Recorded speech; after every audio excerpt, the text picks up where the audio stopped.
Throw those rascals in the truck bed and hitch up the trailer, Mama. It's time for another half-baked episode of Nature Calls.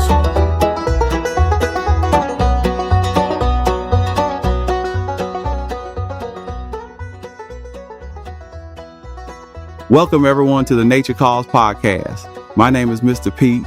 I'm your host for the show. We have a live audience in the studio with us today. Always exciting times. The couches are full, the show is prepped, and we're ready to go. I'm going to tell you guys in Radio Land a secret. This show is so shoestring that our producer couldn't afford to buy like a real snack for our hungry audience. So they sent me to Dollar General an hour ago with $5 to get something. I came back with a couple boxes of expired lemon toaster tarts and some fizzy water drinks. Excuse me a second. Hey, Margie. Yeah, hey, could you please pass those boxes around and make sure everybody gets one? Thanks, honey. Eat them up, everybody, because after today, I don't want any of those lemon things around the house. Wow. Gosh, that's really awful. I mean, really bad. Maybe y'all better stop eating those before we gotta call poison control or something. Just toss them in the trash right there and let's get on with the show.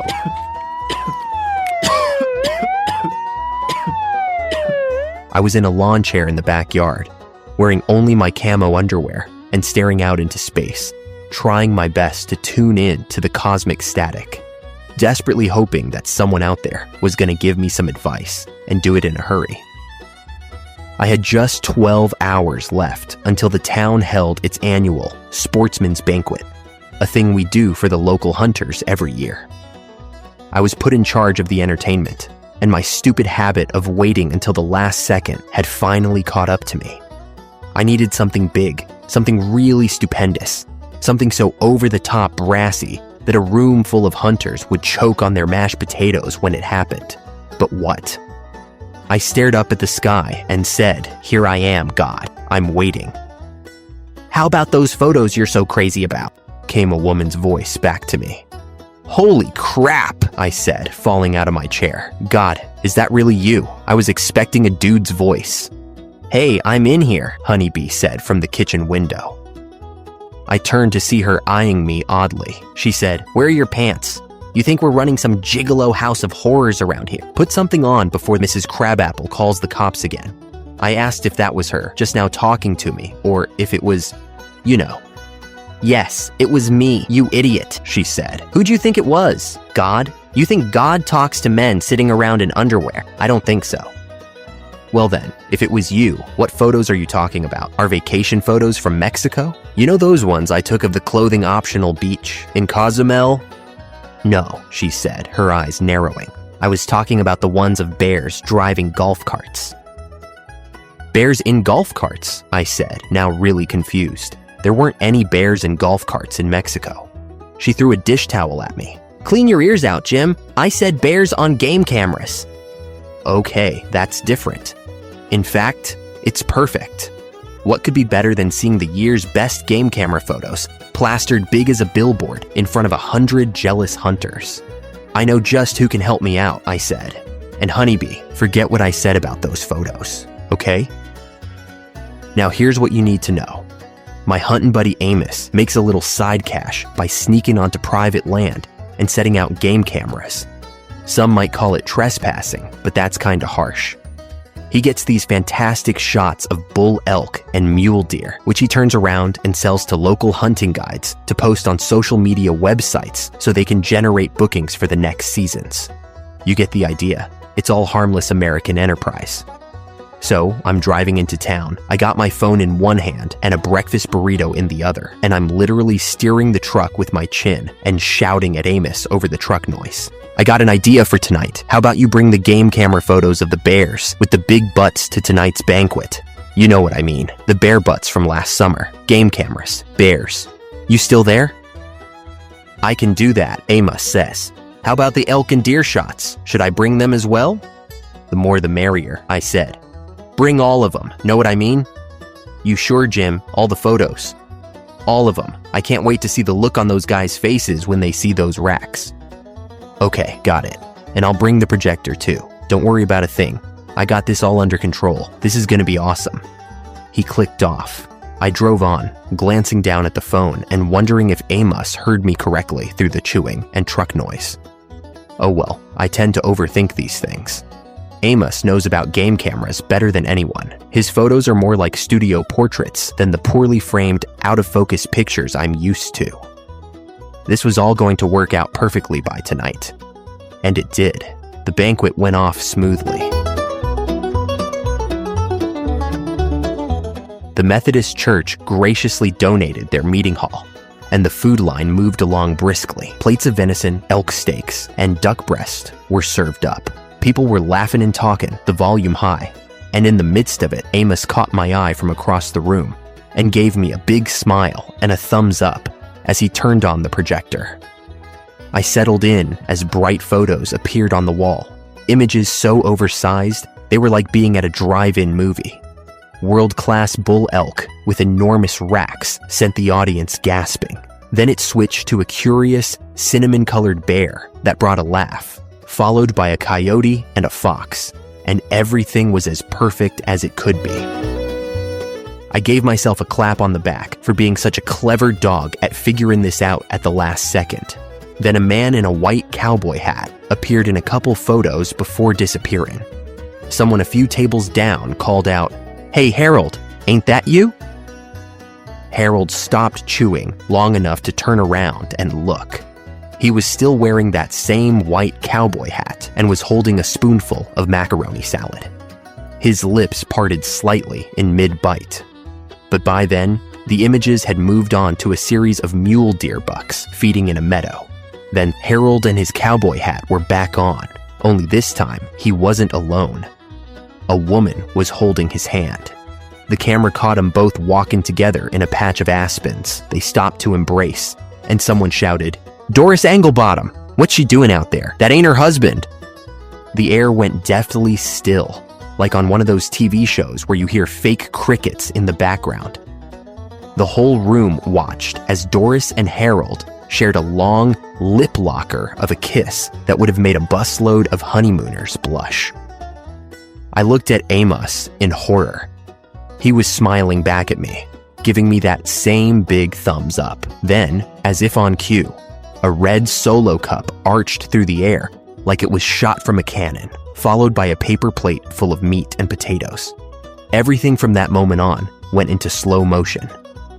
I leaped across the table and chairs for the projector, stretching out, fingers clawing for the off switch, only to watch in dismay as the little rolling table it sat on shot away from me and began to spin around in circles. A merry-go-round of sex scenes circled the church walls. Breasts and butts. Butts and breasts were like a porno spotlight shining off St. Peter's stained glass cheeks. I thought the glass was gonna melt under the heat, but then the spotlight found Moses, lifting the 10 Commandments over his head, ready to drop the boom on Harold and Doris. The sin projector kept going around until finally coming to stop on an American flag pinned to the wall. Don't get me wrong, but nothing says God bless America quite like having naked bodies stretched across the red, white, and blue. The lights went out and the room was plunged into darkness. The air roared with curses. Breaking chairs and overturned tables echoed like we were caught in a thunderstorm of jealous spouses slugging it out. After the ambulance left and the sheriff took our statements, I caught up to Amos in the parking lot. I said to him, "What in the world were you thinking back there? Why'd you show those photos?" "Well, you kept saying bare butts, and it took me a second to figure out you were sending me a coded message. Bare butts, as in naked butts. I got your message. So yeah, I know exactly what you mean, partner." He punched me in the shoulder. "You old dog. You wanted to add a little jalapeno spice to the party. Well, brother, the bare butts in those photos sure did the trick. Ain't nobody gonna forget the hunter's banquet."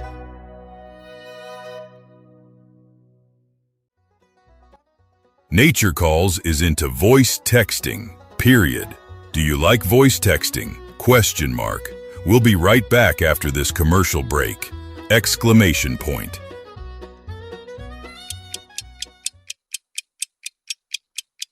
I'm Danemore McDiddley, and this is 60 Seconds.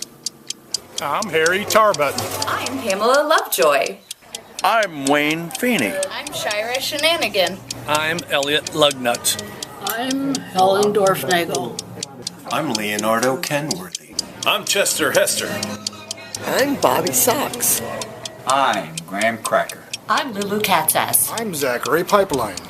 These names and more on the next edition of 60 Seconds.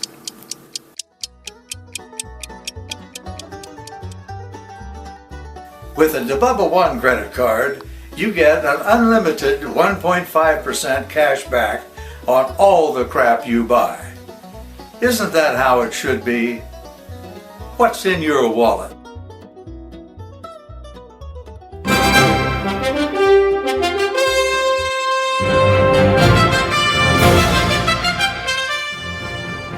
In world news, Uganda's chief of defense forces is making unusual demands from the nation of Turkey.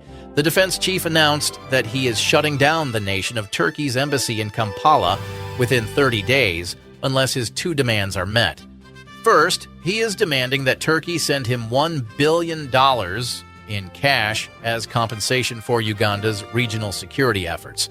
Secondly, he is demanding that Turkey send him the most beautiful woman in the country to be his wife.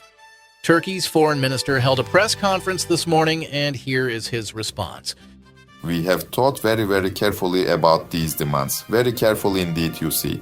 And we can say that we do not have $1 billion in our pockets to give, but as a counter-offer, we happily provide to the Chief of Defense Forces a year's supply of the American candy that is called the Twizzlers. The Twizzlers, they wonderful red strings and are very much fun. Secondly, we refuse. We refuse to send the Chief of Defense the most beautiful woman in our country, but instead we also make counter-offer of providing him with 100 very luxurious, very soft, very silky blow-up plastic dolls that look strikingly similar to Turkish women with the olive color complexion. You understand what I'm saying? Yes? The plastic dolls? Okay. Now, these are the dolls with the round mouths. You get it? Yes? The round mouths with the red lipstick. Yes. And we wish him all the best in making one of them his future wife. From the Nature Calls news desk, I'm Igor Fumbleton.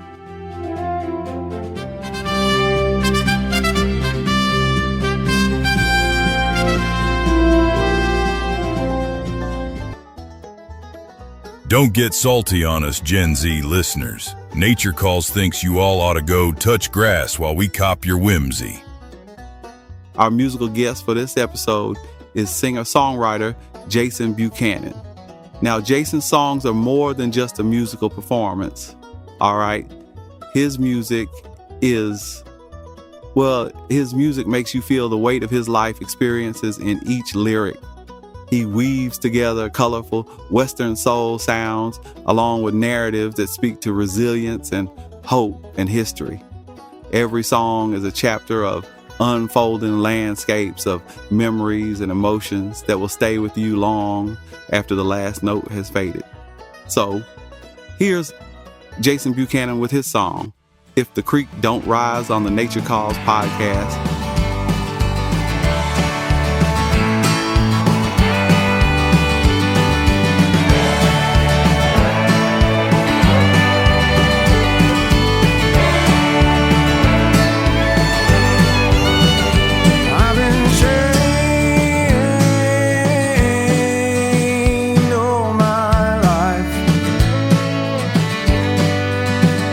About a saying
dipping. There's a whole lot of ways you can be baptized. Better do it before you run out of time. And if the good Lord's willing, you can do what's right. If the creek don't rise, oh, if the creek don't rise.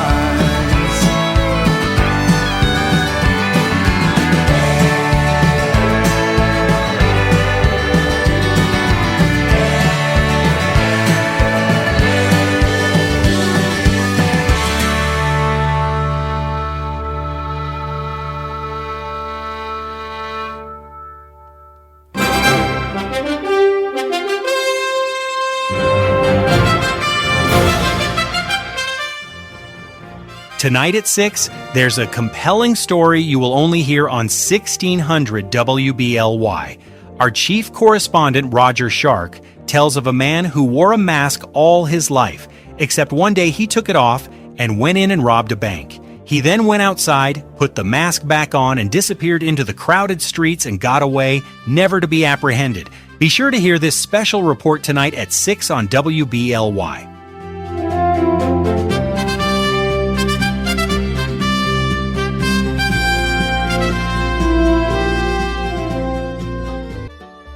Nature Calls is looking forward to NASA sending Artemis 3 to circle Uranus looking for Klingons. What? Too obvious?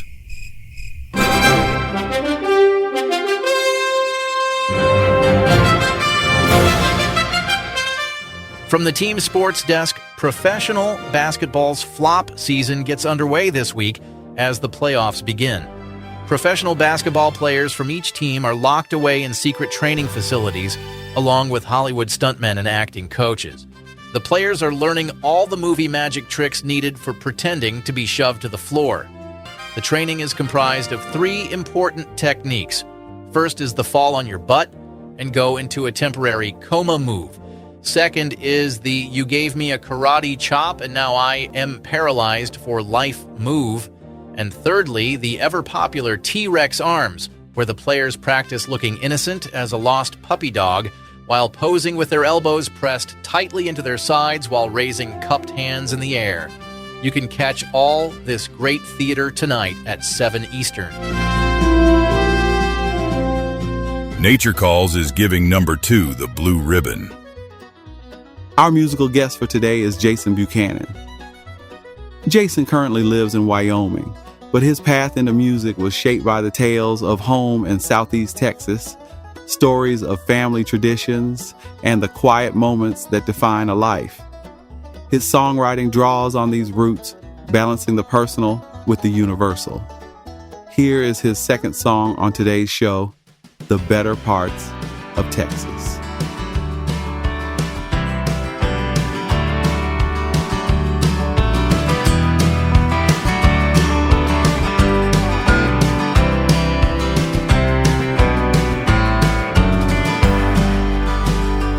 I've been moving all my life. Graduation was goodbye. The ring before the spring. Married at 18, Texas big. I was dumb enough to dream. Stopped in Waco for a while. Separated from my wife. Gave up on a dream. Father I became, moved to Dallas with a hope to start again. Deep in my heart at night, the stars are big and bright. Things ain't turned out like they ought to be. I just keep on searching for the better parts of Texas, and one day just might find a better me. On the way down 45, with my lady by my side. Got nowhere else to be, except a house, the bank can keep. Maybe Houston is that Texas town I need. Now the bayou where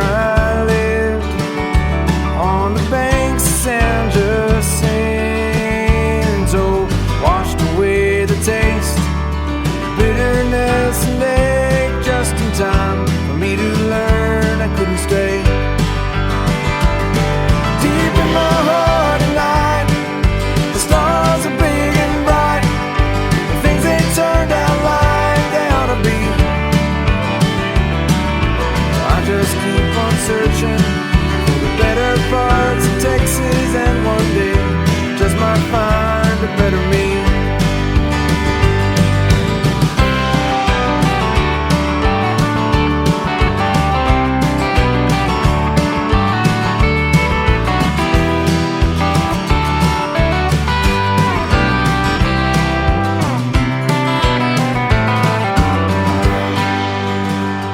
Fate would bring me to Cheyenne. Will I be a better man? The mountains to the west, and a Wyoming address to wear my boots. Yet my wife is not impressed. Even if the road may lead well beyond Red and Sabine, more than just a star nestled in my heart, one day I might become a Texas better part. Deep in my heart at night, the stars are big and bright, but things ain't turned out like they ought to be. So I'm gonna keep on searching for the better parts of Texas, and one day know I'll find a better me.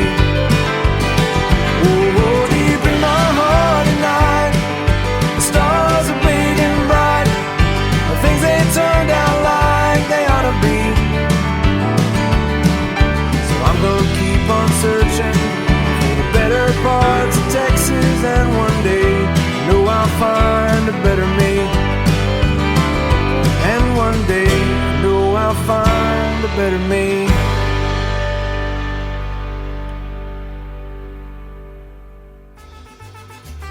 To our Spanglish-speaking muchachos, we say, Buenos dios, amigos. Mucho gracias for listening to Nature Calls Podcasto.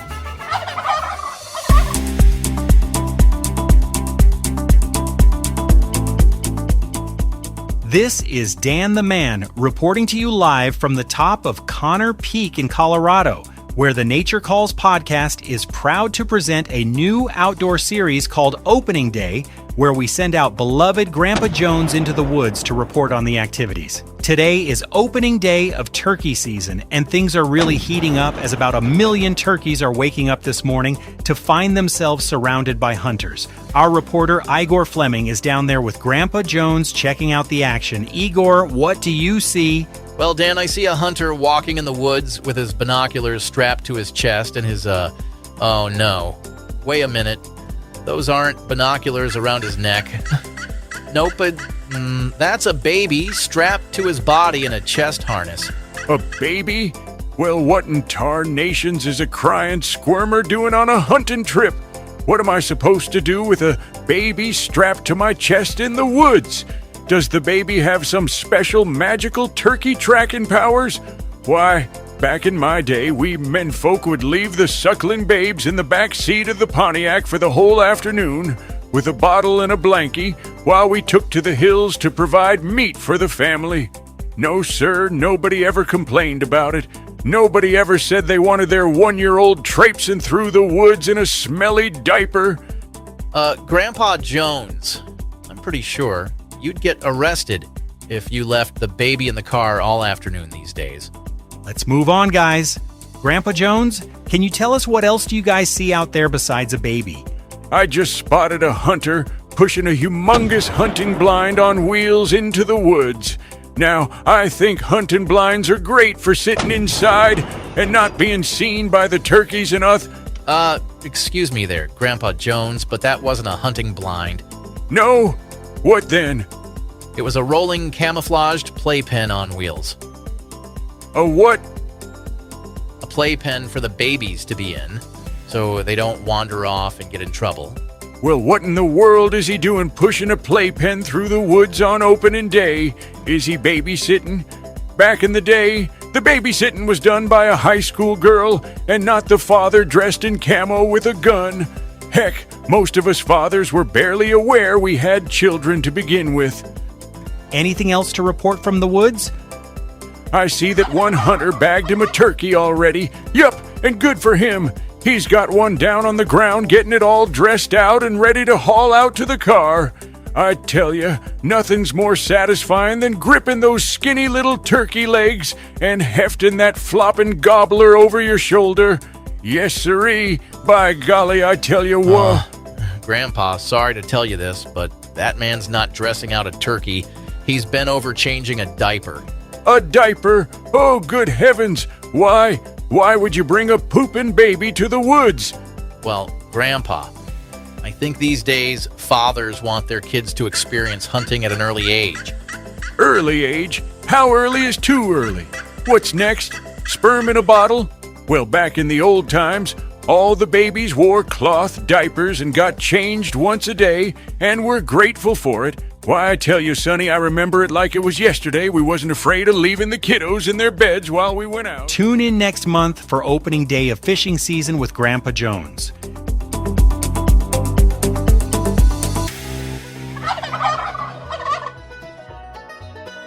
Well, it's once again time to load the dogs in the front and kids in the back and get some wind in my hair. It's been fun wasting time with y'all. Nature Calls is a production of Siegfried and Sonatube Publishing. Our sound engineer is Scat Bear, post-production by Marlo Wingerback, and produced by Hammer Good Times. Recording was made at Dandelion Studios in Wahoo County, Colorado. The show writers are James McHugh and Dick Hatfield. Our musical guest for this episode was Jason Buchanan. Jason performs twice monthly in the Front Range area with his band, The Short Timers. Most often you can find them playing somewhere around Cheyenne and Laramie, Wyoming. Check out his Facebook page at Jason Buchanan and The Short Timers. I'm giving these guys 3 snaps in a circle because they're that good.